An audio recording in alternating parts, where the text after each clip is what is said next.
as I got to learn more about what it meant truly to be a public servant, when I got to see the caliber of people and the passion, because it's not people that are really there for the money, regardless of whether you're in the public sector, the private sector, no matter what kind of engineering. Engineers make a difference.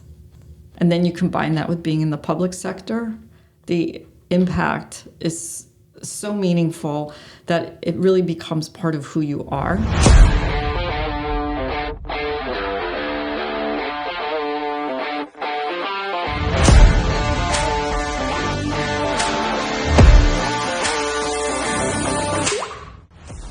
Welcome to Owl Speak, where we discuss what's going on at the Temple College of Engineering. I'm your host, Casey Tinney, who will let you in behind the scenes with our Temple Engineering faculty, students, and alumni. Today, we're excited to welcome alumni Dana Hecht. Thank you for joining us today.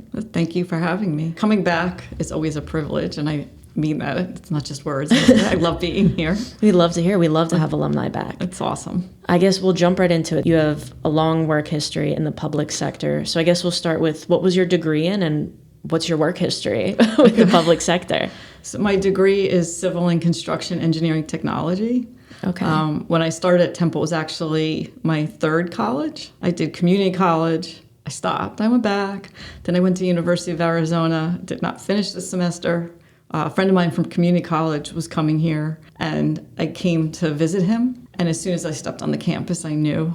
And I ended up in the winter, the spring semester coming here. I think that was 88. But I started out as architecture major, and it was very artsy, which that wasn't a talent of mine. So I went and spoke to my advisor, explained really what I thought I wanted to do. And my advisor suggested this program called Civil and Construction Engineering Technology, because I never really had the desire to be a strict technical engineer. Mm-hmm. I wanted to design homes. Then when I saw I couldn't be an architecture major, I wanted to manage big residential home sites. Okay. And Civil and Construction Engineering Technology actually had, at that time, project management courses that we didn't know it was really such a thing, as scheduling, estimating, contracts, understanding contracts, the business of. So I guess construction management, project management. I still didn't know what I wanted to do with that. And when I graduated, it took me 6 years from the time I started college to the time I graduated, 6 years. In 1991, it was a recession. So there was not a lot of construction. I had done internships when I was at Temple on construction sites, which I really liked. I was very much drawn to being out on a site. But they weren't building homes. So I don't know how many students know what film is, but cameras are making a comeback, I think. Film cameras? Yeah, they are. They're making a comeback, just like record players. Mm-hmm. So there used to be all these 1 hour film developing places you can drop off. We always liked instant gratification. We always had instant gratification. Yeah. So even then, you could drop off your film. An hour later, you could pick up your pictures. So that's what I did for 6 months. I had just sent out a bunch of resumes, and I got called by New Jersey Department of Transportation in November of 1991. I did not want to be a state worker. I did not, the proverbial state worker has not a good connotation, never did. And I really didn't have interest at that time in highways and bridges. I needed a job, so I went on the interview. They were doing mass hirings, and I got a job on the spot. And one of my best friends at the time that I had met at Temple, we were one of 3 women in the program. Wow. We hadn't spoken in a few weeks, and she was there, and she got a job there too. Oh, that's exciting. Yeah, and I still, even when I started there, I was like, I'm just staying here a few years. I'm going to get experience. I'm going to go. And the thing, what we were told was, what they call it, 3 in life. Like once you spend 3 years, you're a lifer. Wow. And I was like, no, not me. That's what everyone says, not me. But I ended up, as my career went on, the agency was a very empowering agency. As I got to learn more about what it meant truly to be a public servant, when I got to see the caliber of people and the passion, because it's not people that are really there for the money. You're there, you are able to have a viable, meaningful career, also while maintaining a family life, which at that time I knew I was going to want to be a mother. So that was something I kept in mind. And I did end up I stayed at NJDOT for almost 27 years. Wow. So it was 3 in life a little bit. Yes. And I broke a glass ceiling there. Wow. Yeah. I got to meet I still have very strong relationships to this day, personally and professionally. So I think that's another thing in our industry is regardless of whether you're in the public sector, the private sector, no matter what kind of engineering, engineers make a difference. Yeah. And then you combine that with being in the public sector, the impact is so meaningful that it really becomes part of who you are.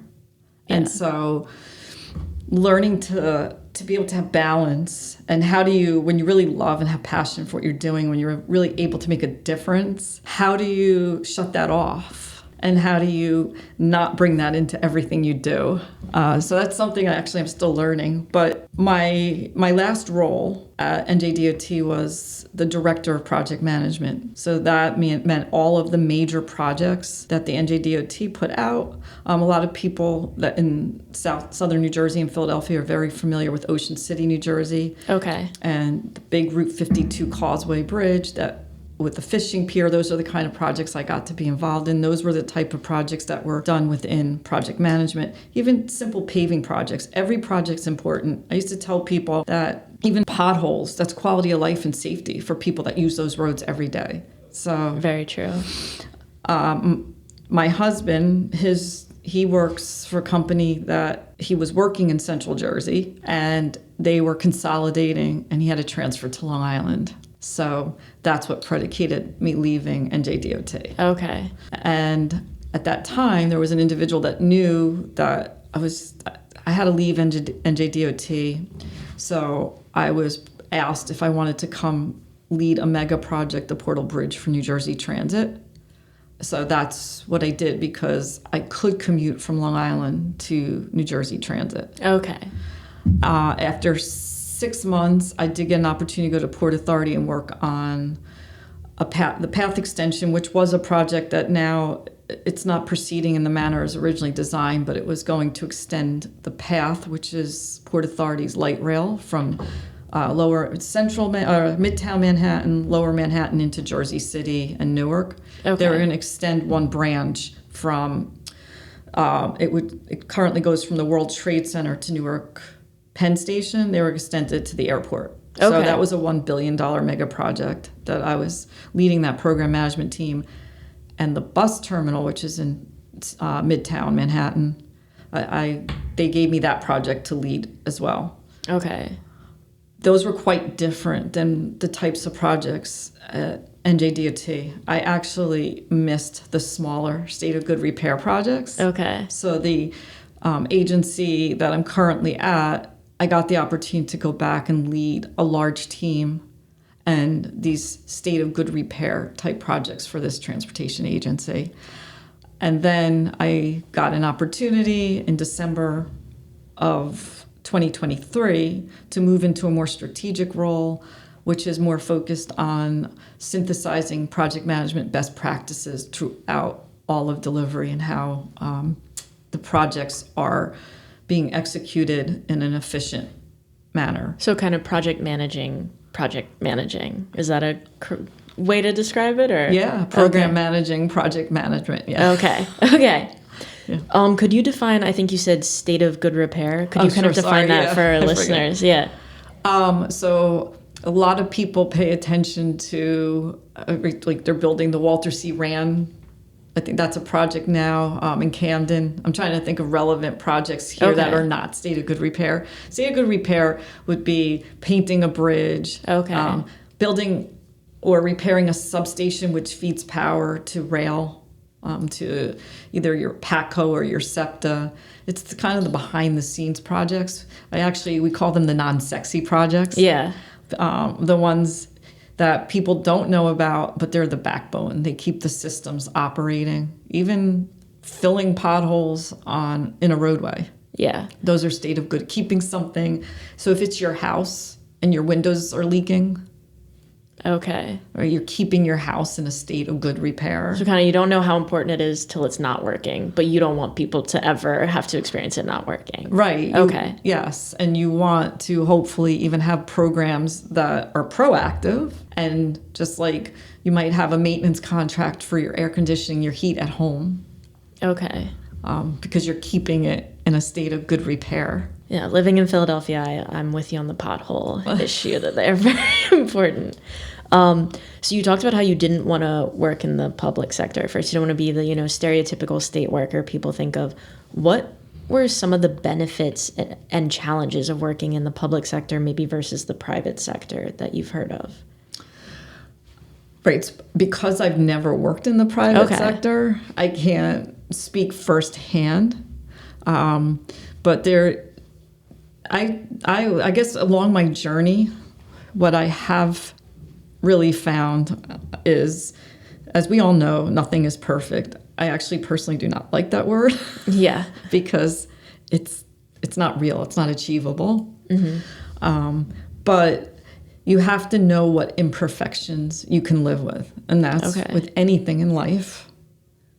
What imperfections mean less to you than others. And that's the same with a job. Right? And I've even from agency to agency. So for me, challenges in the public sector are you don't get paid as much. It's not as easy to get promoted just because you're doing a good job. There's a lot more rules and regulations. My first agency was primarily, most positions were union and civil service. So there's test taking involved, there's being on lists. So therefore, you have many benefits are the medical, the pension. You have people that are truly there. These are generalities, always generalities. Yeah. But we weren't there for the money.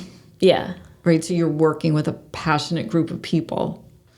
I know that on the private side, definitely because we rely on private consultants and contractors to help us with our projects, the industry in and of itself has a lot of passion. Because these types of projects that I was explaining, we know what we're doing is very impactful. And even though you make more on the private side, it still doesn't make as much as other industries, our industry. So I would say all in all, there's a lot of passion on both sides. There's perks to private as far as it, building relationships, no matter what you do, is always important. Mm-hmm. So the projects that we work on, they take a team. They take a team of engineers. They take a team of project managers. They take a team of administrative people. They take a team of construction managers, laborers. It takes a lot of people to take something from an idea to have it. Right? It takes accountants, people that understand budgets. So it's understanding that nobody does anything by themselves, and that it takes team, and everyone has their skill sets, and respecting that and getting the most out of people. So from the perspective of building relationships, that sometimes is the building relationship part is never difficult, but there's parameters that exist when you're a public sector employee because of you can have appearance of impropriety, appearance of that. We give out contracts. Yeah. So you have to be very careful with lines. So it's learning how to navigate building these very strong relationships. But, people are social. People go out to dinner. People go to conferences. So there's a lot of boundaries that are necessary when you're on the public side.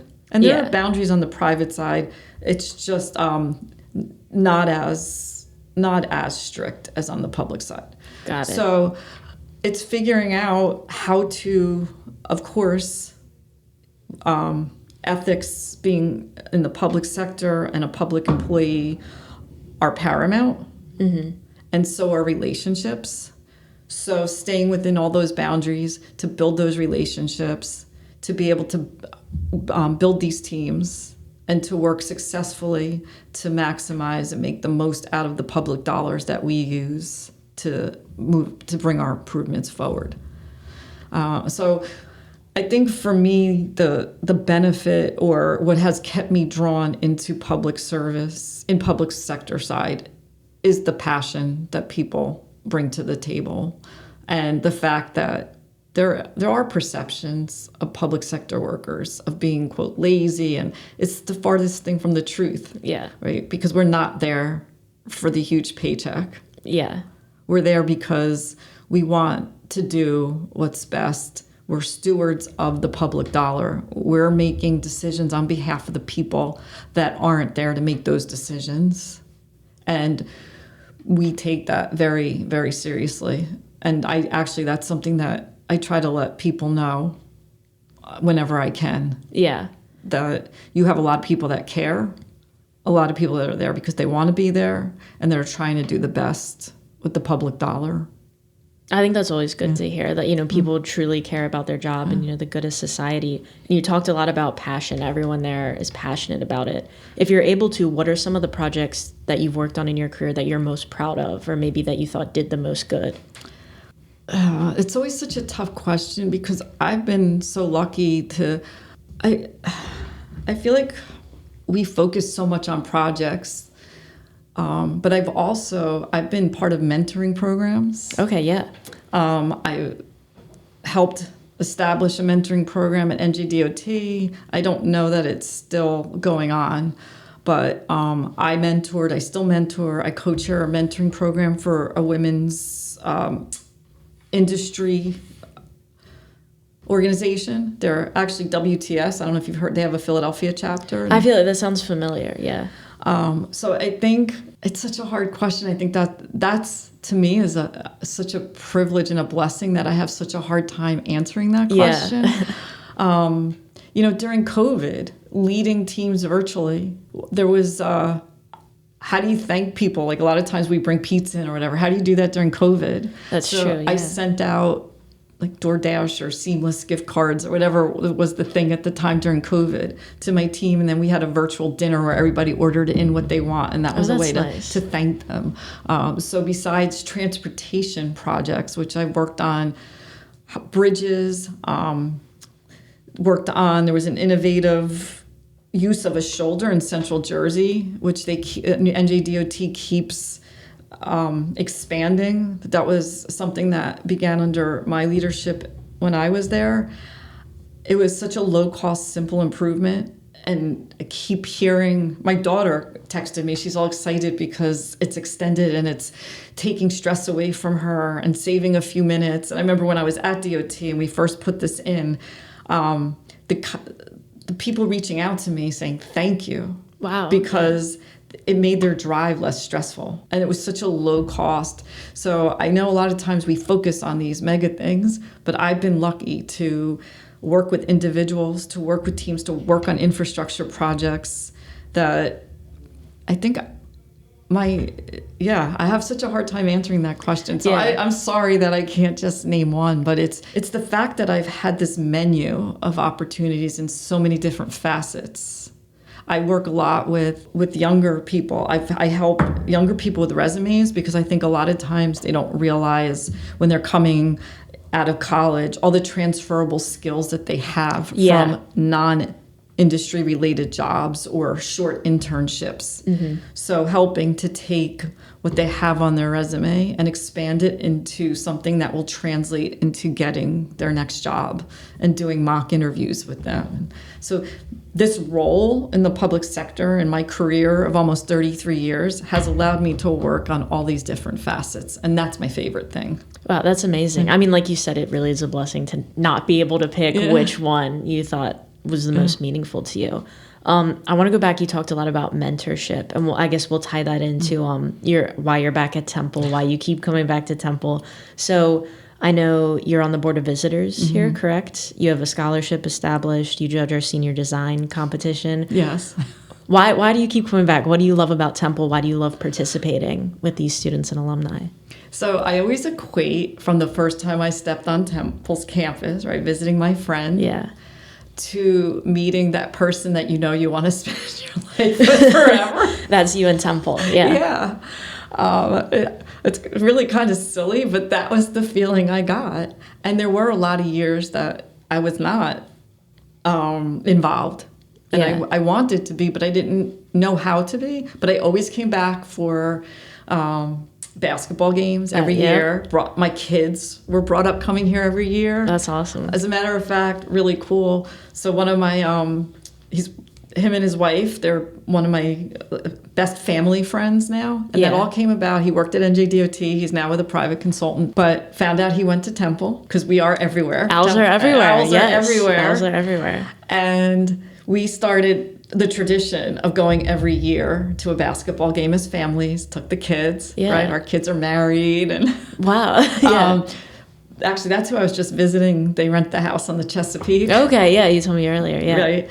But, so the first game we went to, when we found out this, we're like, oh, let's go to a game. We get the tickets. It turns out that was John Sheeney's last basketball game. That's when he announced. Wow. And we didn't know when we got the tickets. It was a last minute thing, but we had that tradition of going every year.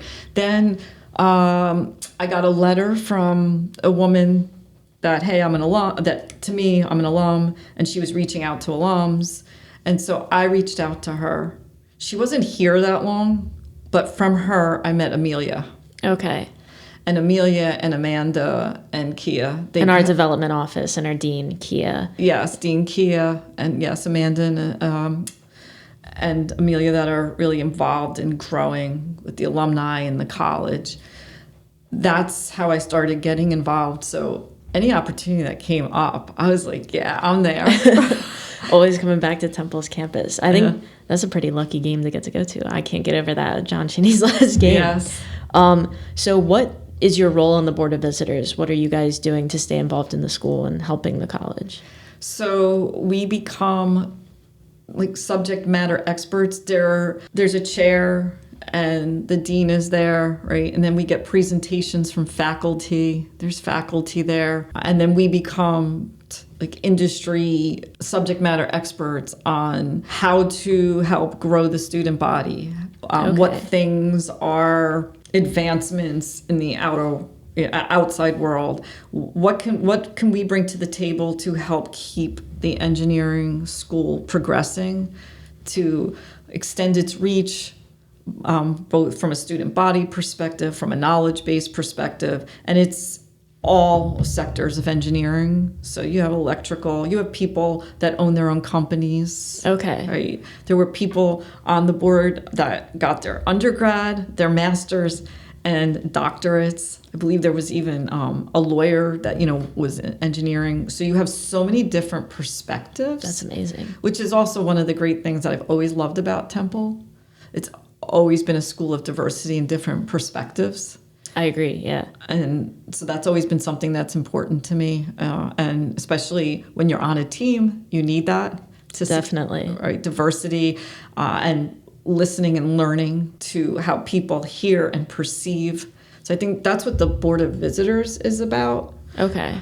How do we hear and perceive? What can we bring from our perspective of not being ingrained here every day to help continue the advancements in all factors of the engineering community? And like I said, we get presentations, which it's awesome to see all the great things that are happening at the School of Engineering, the federal grants that they're getting and growing, and seeing that the student body is coming back. Today, the campus was bustling. I know, it's packed, started classes now. Right, that's not a coincidence. That's because of the hard work of the people here in engineering, Temple University. I think it's a misunderstood school. I think people are shocked when they come here at how beautiful the campus is. Yeah. Right, so these are the types of things that we try to help figure out also. How do you get the message out of what Temple really is as opposed to what some people think Temple is? Definitely. So kind of a diverse industry perspective, keeping the school relevant, like you said, making sure, our students are some of the most competitive engineering students out there when they graduate. I know you also have a scholarship established here, and you've taken on, I've heard, kind of a mentorship role with some of the recipients of your scholarship. Could you elaborate on kind of what that means to you? So I have one recipient, and so he did just graduate, Okay. and he got a job in the industry. Amazing. Yeah, and last I spoke to him, he wasn't assigned to a project yet, but he's in the New York City region. So Okay. I'm going to reach back out and see if he's assigned to a project, because maybe it'll be a project that I'm aware of. That'd be cool. Which, yeah, it'd be really cool. He was actually hired by a company where the transportation national lead is also a Temple alum. Wow. Owls are everywhere. We are everywhere. So that was amazing to have the Temple alum hire a Temple alum who had was a scholarship recipient. So I wasn't in a situation monetarily before to be able to do a scholarship. So these are all privileges and blessings to me. Yeah. To be able to just contribute to somebody else, and to have somebody that he reciprocated to me. When I was here, we would go to the bookstore together, right? He gave me time back also, and I got to learn from him. Because he is the future of our industry. Yeah. And I need to understand that and know that. So to be able to be in that position, to have somebody that is giving me time as well, that is taking very seriously and having appreciation for the scholarship, and then seeing it pay off by going into the industry and working on the infrastructure projects. Yeah, that's amazing. Like kind of a full circle moment. Oh, yeah, yes. That's amazing. And then, so you were here today to present to our senior design classes, and you're also a judge for senior design. So what's your role in that? So the senior design, which, wow, if anyone that's listening to this, because I know that you can come to the foyer and walk around. It's amazing. Poster day, I believe we call it. Yeah. And the finalists, they actually stand, all the students stand there, so you can talk to every student at poster day. You have the finalists, and then you have all the others. And just being able to see the excitement, the enthusiasm, and the creativity and the innovation and intelligence, I'm overwhelmed when I come to... It's amazing, really. Yes. Yeah. I mean, there's projects that things are going to NASA. Mm-hmm. Yeah, it's wild. It blew my mind when I've done 3. Okay. So this would be my 4th. So just I brought back to work, like, look at these things, these handouts. Yeah. I've showed my boss, look at what Temple students do. I've gotten to meet like other judges, so that's been great. And then again, talking to the kids, seeing the projects, seeing the creativity, the innovation. But what got me into presenting today, which was the principles of project management, was hearing kids talk about like the crunch of the schedule of getting this done, and hearing that they had a budget, and knowing that project management was something, like, I did have some of those classes, but it was more learned on the job. It is something that regardless of what kind of engineering you do, it's very important, and we do it in everyday life. We just don't realize it. Yeah. Like, I drove here from Long Island this morning. I had to plan that. Yeah. I had to figure out how long is it going to take me. Now I have to put a buffer of time, right? So if I leave at this time and I want to get there at this time, what are all the steps, right? So we do project management. How much money do I need for gas, for tolls? What are my risks? We do that every day. We just don't think about it. Engineers tend to just want to get into the design and then build it, or their computer program, whatever type of engineering it is. So it dawned on me, and I asked the question before they were starting their senior projects: is anyone talking to them about the importance of project management principles and planning things out? Even knowing who you need to talk to and involve throughout the process. Yeah. And that's how this started. So it's like, no. And I said, I would love to come do that, because I love project management. Again, I love coming back to Temple. I love engaging with the students. I'm blown away by them. Yeah. And today was the second time that I came back before they start their senior projects. I think it's probably the kind of thing that maybe it's trial by fire. So I do create a presentation that can be used as a reference. Also, there's things in there. So I give it to Dr. Ryan to print out so the kids could then have it as a reference as well. I think that'll come in handy. Yeah. Keep going back to it. To use that as a guide. But again, I think, you hear we're in a city where you have Drexel, where you have UPenn. But I'm going to be honest, in the New York City area, when I'm working with people, I'm running into more Temple grads. That's amazing. Temple grads in high positions, because Temple students have such a work ethic, they're coming a lot of times from really like working class backgrounds that they have to work while they're in school.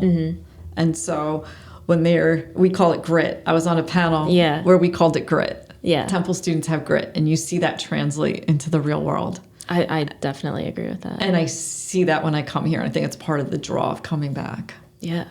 I think you talked a little bit about, the grit of Temple students and how you took some project management classes. How else do you think Temple prepared you for your career? I think one of the things is change. Okay. Life is full of change. I grew up in the same house. I was lucky to have my parents stay married.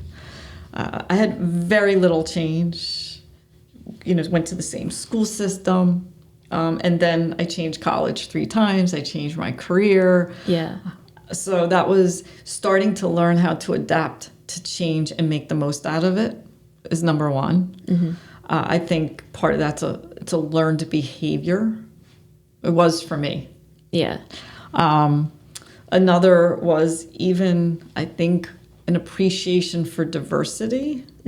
I never thought also that I wanted to be in an urban school. I grew up in a suburb. My community college was in a suburb. The first university I went to was in a desert. Yeah, Arizona, pretty far, pretty different from Philadelphia. Yes. But wow, I felt the most at home here. Yeah. I felt it most at home just being on campus and going out and having access to the subways and learning how to navigate with mass transit. So being in a different environment and transitioning to that as well, and finding the beauty and the joy in that. So I think there was more life lessons, because truth be told, I did not have the highest GPA. I'm not a good test taker. I remember being in the library. We used to have like a real library with lots of books, and lots of tables, and that's where you would congregate and you'd do homework. That was one of my favorite memories, the engineering kids going to the library, and you'd stay there, and I would help people, and they would do better on the tests than me. This one's always tough when you're like studying with your friend and you're like, how did you do that much better than me? You studied the same stuff. I think talking about change and working together with your engineering friends, is that kind of why mentorship is still important to you today? Helping impart the life lessons you've learned on students now? I think part of it was that NJDOT actually had a very formal mentoring program that you had to apply to, and I was lucky enough to get into that as a young employee. And I had 2 great mentors. I was very lucky. I actually still have a rock. We had to write. My mentor wrote 2 words for me. One of them was, I think, dynamic. I still have it. Yeah, and I look at it every once in a while. So that, the pay it forward or pay it back. I think I'm trying to do both. And then what I realized is also I had people that were mentors that I watched. They didn't know. Yeah. So there might be aspects of certain people. And the puzzle pieces of having an official mentor and then people that were unofficial mentors, and how that helped me start shaping me to be who I wanted to be. I saw the importance in that. And then I had just gotten a manager position. I was in the office, and I remember this lovely young lady, very nervous to come in the office. and I'm still close to her today. But she came in and she's like, I was told I should come ask you. And if you saw her today, you'd be shocked that she was ever even timid to ask. Yeah. She asked me to be her mentor. Oh, that's amazing. And she was so nervous, and I was so flattered. And so from that point on, because she was someone that I learned so much from, this was someone that had still does, has the most amazing attitude. She always has a smile on her face. Yeah. And I would at times, it's actually something I'm finally at 57 learning how not to do, but let my emotions get the best of me. Yeah. And she was someone who didn't. I was brought up to always look at the glass being half full. So that I had trained my brain to do that early on, but still would let my emotions get the best of me. So being part of that relationship and then having other mentees, it really does become a give and take. Yeah. When it's a good relationship. Not all mentor relationships fit either. That's true. Right? Yeah. It's like a marriage.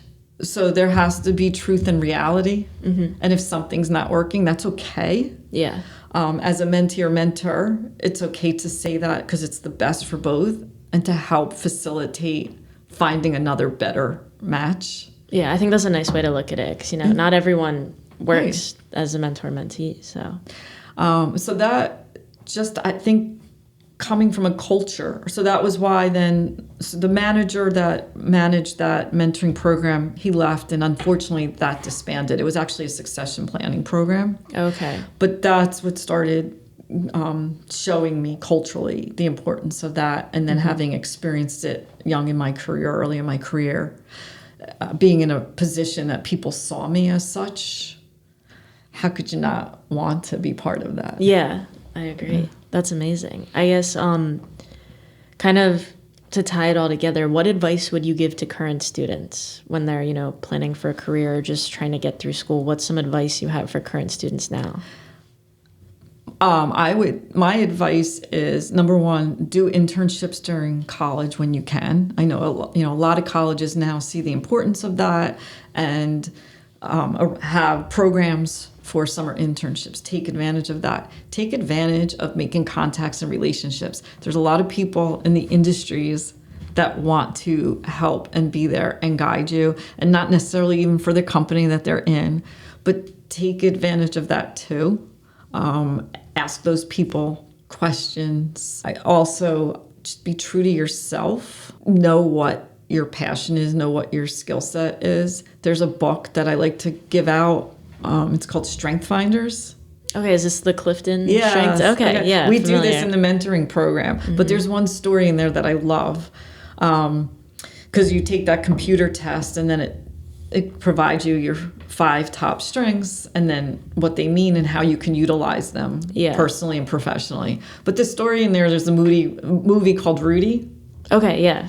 And so Rudy wanted to be a Notre Dame football player, but Rudy did not have natural ability. So they talk about you can have an athlete who really doesn't try that hard, and that's their natural ability. So they never peak because they're not putting in the work for their natural ability. Then you have Rudy with all this passion who's willing to put in all the work, but he's still not going to be as good, even with all that energy and all that time, as that player that's not. So sometimes, go with the tide. Yeah. Go with your strengths. Learn what your strengths are. One thing I learned is when you are doing something that utilizes your strengths, you actually get energized by it. And when you're working on things that that are not your strengths, you get tired. So pay attention to those things. I would also say, just from a personal side, again, I mentioned it's very hard in our industry, in engineers. Engineers, again, by nature, are passionate, are doing things that make an impact regardless of what the engineering field is. And so then, it does become hard. There are people that can just come home from work and shut it off. I haven't found that to be typically the case. Yeah. Right? I'm sure people that work in the public university and you're working with kids and wherever you're making a direct impact. My husband has a job. That's what he says. He has a job and sometimes he's jealous of, but he can turn things off easier than me. So one of the things that I'm really finally learning is how to focus on my well-being. I actually took 3 months off from work to do that last year. Wow. It was transformational. And that's where I talk about learning how to control the emotions versus the rational. So I would say just also know your passion, know your strengths. Take advantage of those of us that have the experience that want to give time to you. Take advantage of internships, relationships. And there are some people that just want jobs where they don't want to deal with people. That's fine too. We need those people on our team. Know that and do that. But your well-being is always number one. And without paying attention to that, you will never be able to truly maximize your satisfaction, your energy level. You're bringing it all, regardless of what it is. So that's paramount. Is well-being is number one. Pay attention to all those other things I just talked about, and take advantage of those of us with experience. Very well said. I think that's excellent advice for our students. Well, Dana, thank you so much for joining us. We always appreciate alumni coming back to share their story and give advice. So thank you. Thank you for having me.